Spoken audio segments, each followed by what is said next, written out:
Okay, sort of my fundament is some metaphysics I'm studying, which is there's only consciousness, and sort of that is a start at the ground of being, which is just being, whatever it is, maybe nothingness, maybe everythingness. It's this idea also what David Pearce had about zero ontology.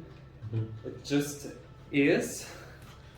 And my big question I had was what is sort of the structure or the connection between these expressed state of consciousness, which have some structure, and this pure beingness, which is without structure but is sort of. And can I give these expressions somehow some sort of structure? And also maybe and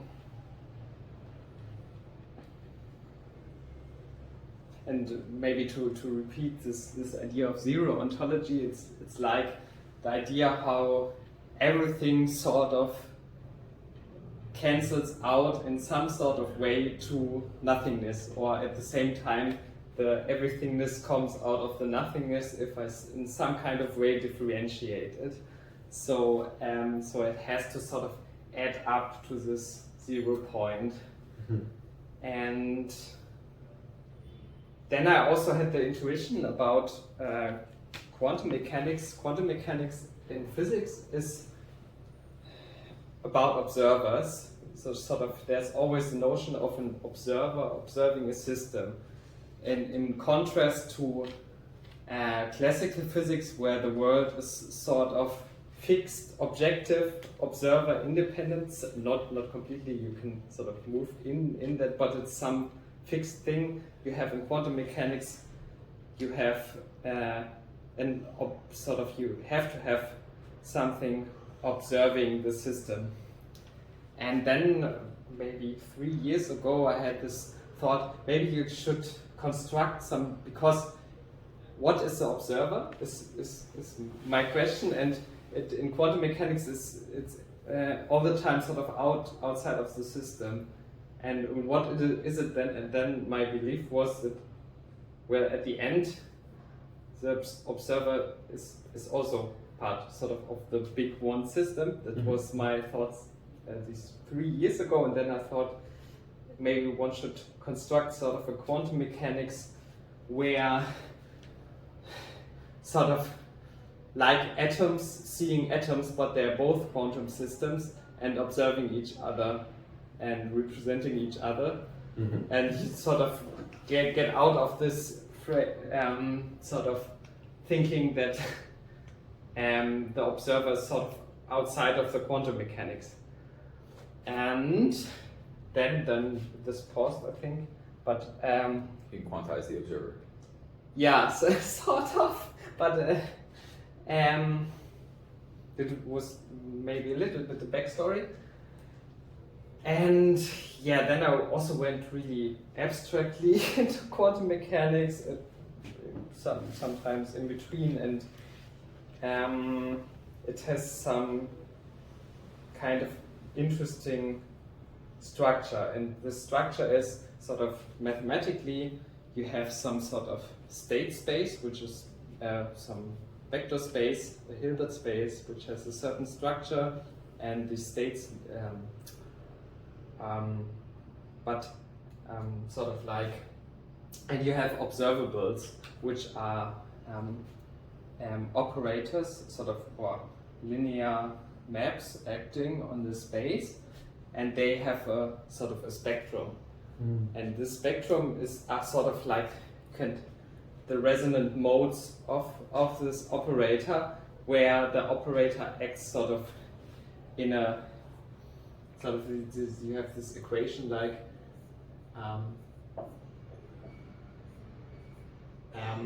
sort of this is a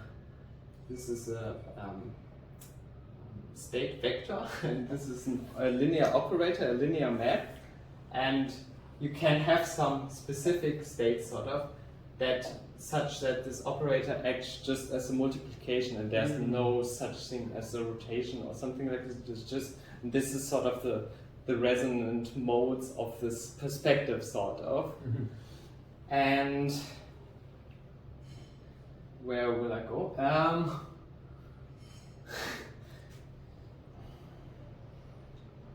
And these sort of,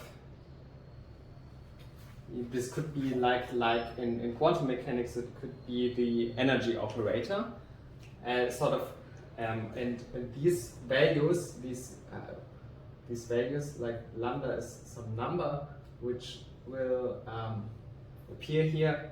This could be like for the possible energy values. This is, you can measure, sort of, if you measure, you find one of these numbers. Like for the hydrogen atom, you have this energy levels. Like you can measure like the orbitals, and you always get sort of discrete values the energy can have. And this could also be position and momentum. This could also then be continuous and not discrete anymore. But you can get sort of you can measure it and pin it down to some particular sort of state. And but actually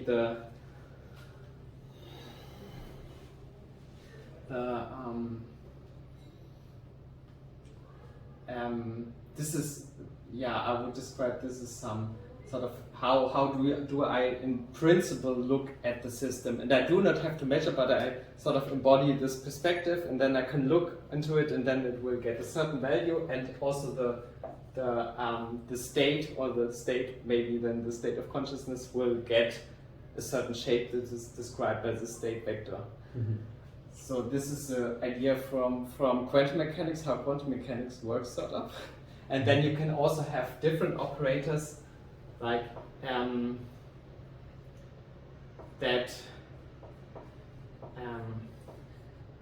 sort of, or B, I will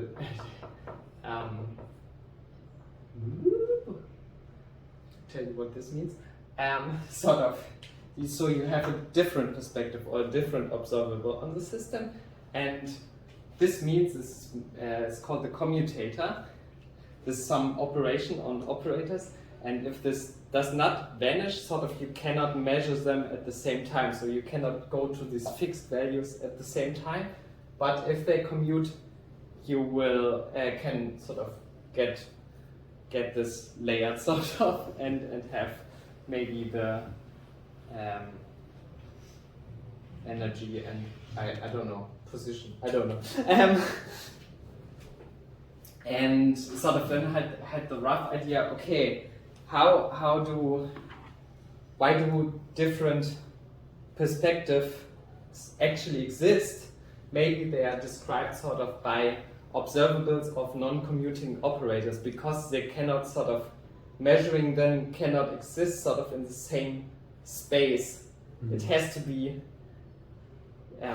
divided, or it has, and this could be something that, oh, this observable really resonates with this observable, so it can be in the same space. So I can have, like, maybe like in this,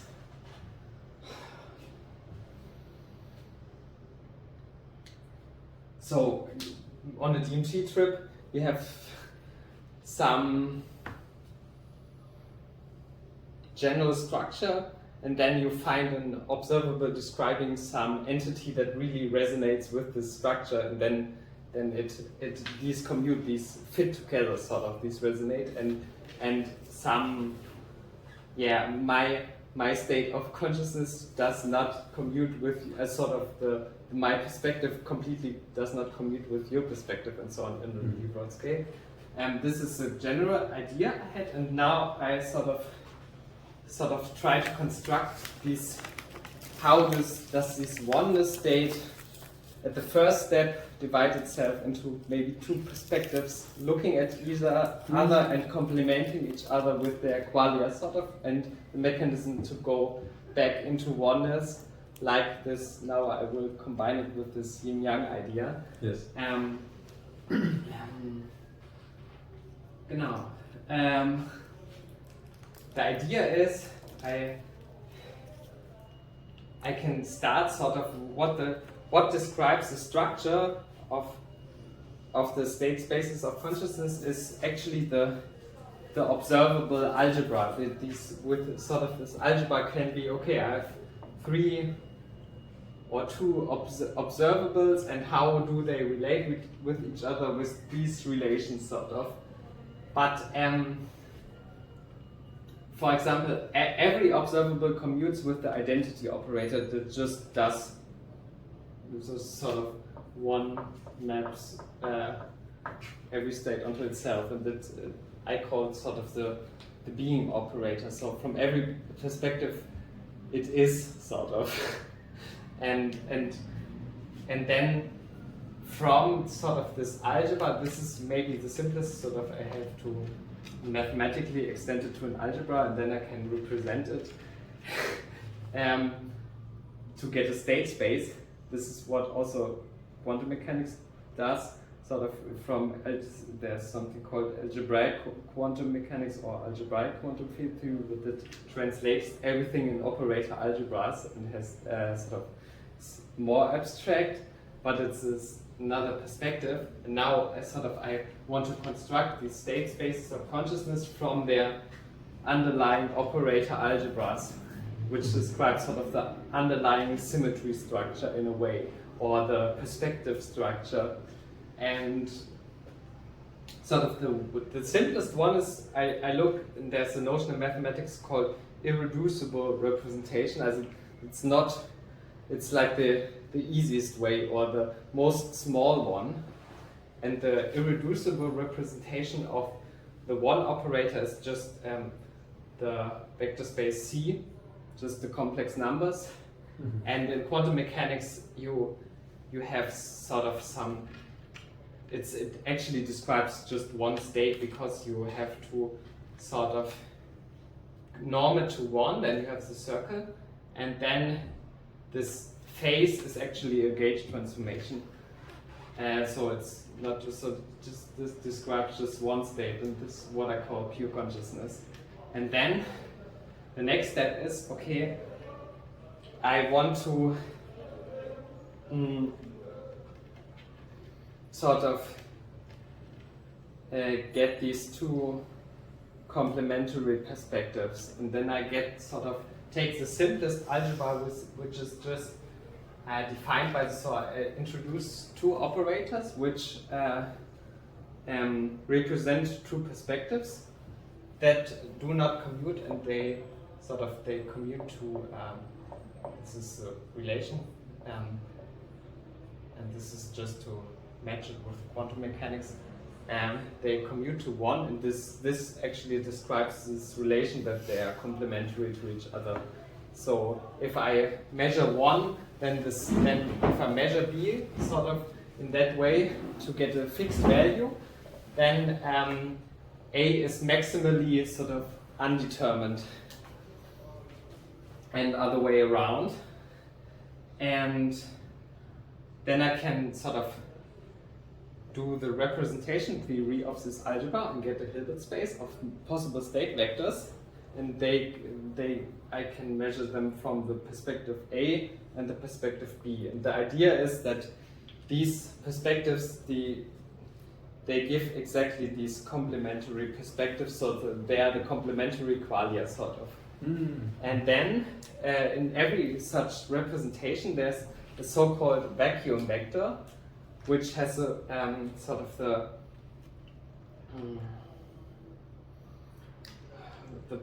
property that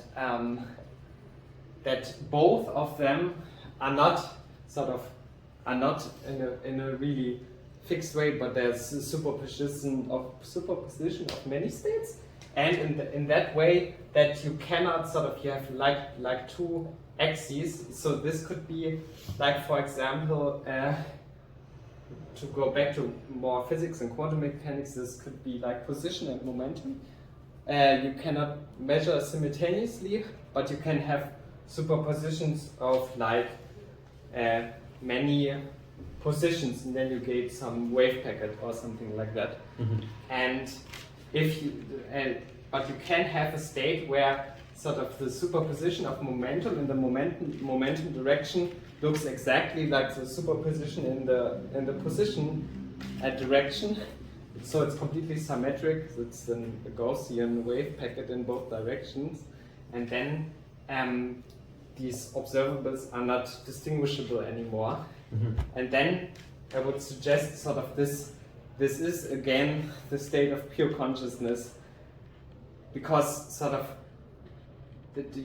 the only thing that distinguishes sort of these two perspectives is sort of their contrast, and if they're the same, sort of they merge back. I had some thoughts how to describe that in more detail. It's like a closed loop of consciousness looking back on itself. Like it slowly approaches when I go from this packet to this, maybe it slowly approaches this looking back, like, and recognizing one and one and one and one. It's like, and also like what you talked about in this post about this yin-yang principle. How does this? So these vectors in this Hilbert space, in this representation, they have then some qualia, or some qualia from the perspective of A and B, and I would suggest that when these differences between these two observables vanish, also the internal sort of in the state, sort of the internal contrast vanishes of maybe, for example, the me and you, and sort of because it all becomes the same, and then it goes back to this pure consciousness because they are not distinguishable anymore. Yeah.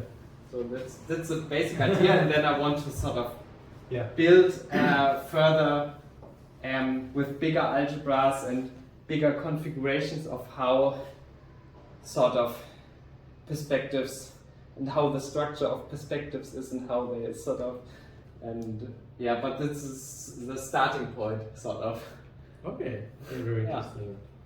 One question is like, how will you interpret kind of like the the primary mover or the primary cause, like that? I think there's no movement, sort of. There's just, it just is at that level. So just this is, and this is at the same time this and everything else, but there's no cause, sort of, because it's intrinsically, or it's there's like that's what being is, sort of, but and so like in some sense every moment of experience is kind of like complementary to absolutely everything else that is outside of it.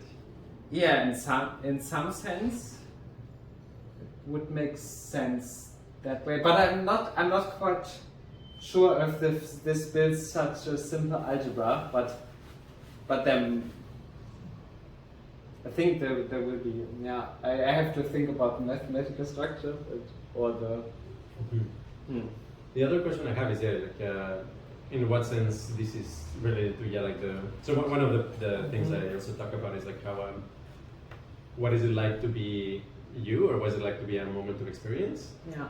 Is the sum of all of the perspectives inside you, like that. I mean, we're always kind of like a multiplicity of entities.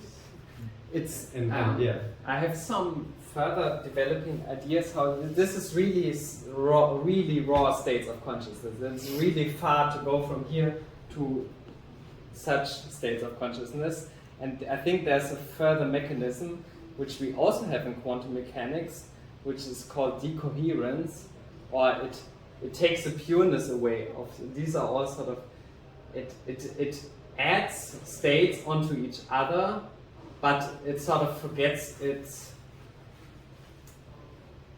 higher dimensional structure. It's like how in quantum mechanics you can sort of describe how classical states sort of emerge from a certain perspective from these quantum states by sort of mixing them together and there also the dissonances and add up to each, sort of they can get dissonances because something is put into one box which really doesn't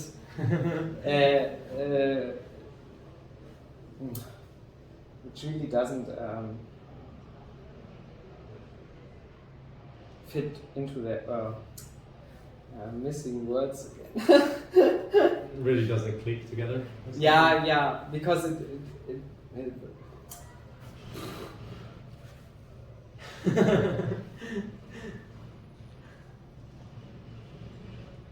it should not be together. Like it does not belong there together, sort of. And maybe some sort of also path we are going is to sort of declutter this stuff that does not belong together to build it back or to bring it back to that place where it really belongs, where it really resonates, sort of. And are all sort of pure states which are all completely resonating, and this is maybe representing really first your question. Actually? I mean,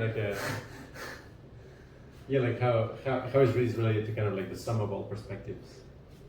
Okay.